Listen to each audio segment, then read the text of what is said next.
Kainis. Ayan, ano. So, advantage nga niya, malaki nga yung garahe mo. Kaya lang, pag syempre, pag hindi ka pa maalam dyan, mahirapan talaga, no? So, ganito lang gawin natin. O kaya, balikat mo, tumapat sa pinakagitna ng gate na yan, sa pinakagitna niya, Okay. doon ka magtodo papunta dito. Na. Sige, try natin. Wala naman dito, ano, check natin. Dahan-dahan lang, ano po. Yan, ganyan, ano. Dahan-dahan lang. Kasi malapad ng bandang kanan. So, itapat mo lang balikat mo dito. Yan sa pinagitna. Yan, stop. Yan na. Oo. Yan na, pinagitna ta.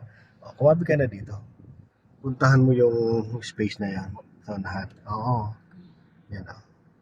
Yan. Okay na yan. Ano? Pwede na yan, ma. Lalagay sa reverse. Tapos, siyempre papunta sa kaliwa. Kumabi ka ng kaliwa. Atras. Pag-alam mo lang. Tapos silip ka sa kanan.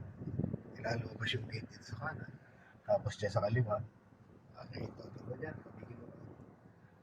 Yan. Nakita mo yung guhit na yan. Yung parang daanan ng ano. O yan. Iyan mo lang yung gulong mo dyan. Sentro mo lang. Ayan, may pattern ka naman eh. So, pump ka ng konti. Yes, konti lang. Para umakit lang. Oops. Hintay mo pumantay ka tama sa mo. Dito titignan mo. May papantay. Konti pa. Pump. Okay, stop.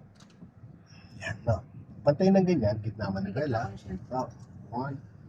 Gitna na. Pump ka ng konti lang. Dandan siya. Dandan lang. Ayan, no. So, ngayon, yung gulong naman sa likod ang iaahon natin. So, huwag mo siyang bukumpahin masyado. Ano? Ano lang, yung parang magaan lang yung apak na dire-diretso. Ganun. Okay, so data lang. Yan, ganyan. Yan, sige pa. Ganti pa. Yan, sige pa. Up. Yan, ganun no. Slow down, then, ganti pa. Okay, stop muna. No.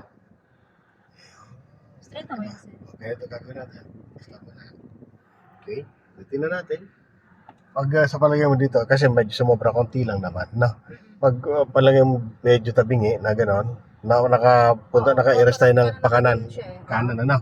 O kumabi ka sa kaliwa, stop ka muna, lagyan mo sa drive. Kumabi ka ng kanan, paabanti mo siya konti.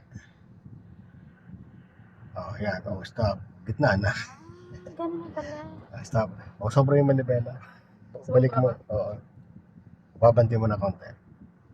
O stop. Ay, saan pumunta yung gulong? O di, isa pa. Kontrahin mo. Tinan mo nga, papansin mo. O yan, gitna na. O ngayon, saka natin i-atras na. Okay. Reverse ka na. Kasi di natin tansyado yung ano sa ano kasi wala tanda dito. Dito kilang. Okay. Pwede mo pala, sir. Pwede na po yan. Yan. Yan, tingnan natin sa labas kung okay.